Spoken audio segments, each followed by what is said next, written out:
Right now, Florida is one of 14 states and the District of Columbia that have closed primaries. That means in the elections like the one we just had in August, only Democrats can vote for Democrats and Republicans for Republicans unless there are only candidates of one party on the ballot. That would change under Amendment 3, titled All Voters Vote in Primary Elections.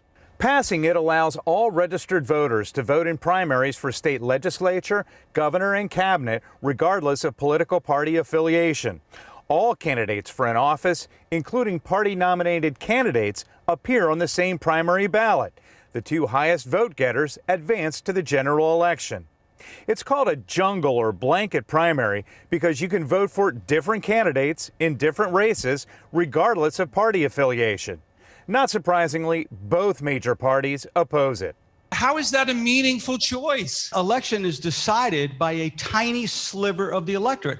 The amendment was debated in front of the Seminole County Chamber of Commerce, where opponent Jesse Phillips argued the amendment would invite an avalanche of dark money and secret influence into races. There's not enough safeguards in this to protect against some shenanigans that will very easily be engaged in by people to try to lock different parties out of the November election ballot.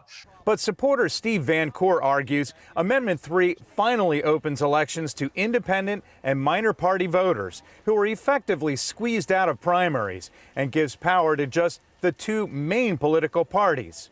But your tax dollars are funding their private elections. Your tax dollars are saying that we're going to exclude 3.7 million people who choose not to belong to a party. If passed, Florida would join just 3 other states with this type of primary election. Greg Fox, WESH 2 News. Analysis last